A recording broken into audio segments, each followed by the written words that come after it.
Hello and thanks for checking out ChartGuys.com. We're proud to be one of the most successful technical analysis communities online, teaching you the skills to become a more confident, effective, and informed trader.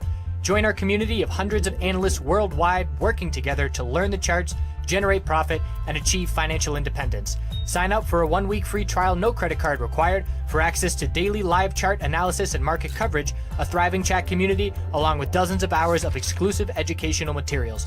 We look forward to seeing you. Let's check out some charts.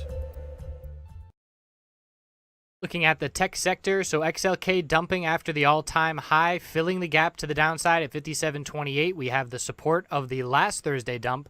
That was down at 56.67. And look at the pattern of Thursday red days. 4 red Thursdays in a row, some of them very significant. That's a notable pattern. We actually had members that made bets based on this pattern, and obviously they paid off huge. Certainly more of a gamble, but noticing a pattern and playing it, and it pays off. So we'll close at the low. 56.67 is support. Then I'm looking at this gap of 55.62. We'll see if the bears have enough momentum to head down to that level. But the weekly time frame, seeing toppy action at this $58 level with a month in a row rejecting. Still very strong and healthy. We would have to lose the middle Bollinger Band support to change that and eventually break 54.25 to lose the higher low pattern. So we're a ways away from that happening. The bulls are still in full control here. We're just seeing some toppy action, and it looks like further downside is going to be coming. Although look at the pattern. Every Thursday that we have red is followed by a recovery on Friday, and the hourly RSI is very beat up here.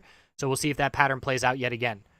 Apple on the daily time frame pulling back, filling some gaps, just fine for the bulls. Anything above 154.63 is still healthy. We'll be looking for a higher low to form compared to that level, as the middle Bollinger Band support will be coming in as backup and will be tested first. The weekly time frame is a bearish reversal candlestick, so this whole week we've been saying the odds of rejecting from this upper Bollinger Band are more likely than not due to the previous 2 weeks, and here we are rejecting yet again. So a bearish reversal, inverted hammer, shooting star is forming here on the weekly time frame. And if we see a red week next week, we will confirm it and look for normal, healthy consolidation. There's no red flags for the long-term bulls here. And Apple, more so than any other tech name, is set up to absorb bearish action, which it is doing by keeping its higher low from the low of last Thursday's dump. So you can see all the dumps on the Thursdays here as well. Facebook on the daily time frame at some very, very key support. 166.85 was the low. 166.85 was the low of last Thursday. And the Thursday before that, the low was down at 166.91.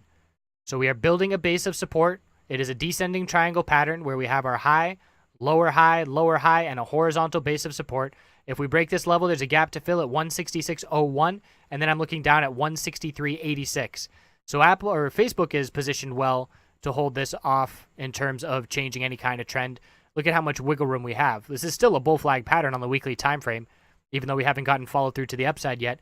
But we could pull back right now on the weekly time frame to 155 and still be extremely bullish long term with a higher low pattern, the middle Bollinger Band support. So the Facebook and Apple bulls don't have to worry about anything on their weekly time frame at this point, because the tech sector and the market would have to really pull back more significantly and almost laggard to bearish action right now because of the bullish momentum, which is wearing off now from earnings, but it was still there to give them an extra boost to the upside that gives them a little bit more wiggle room.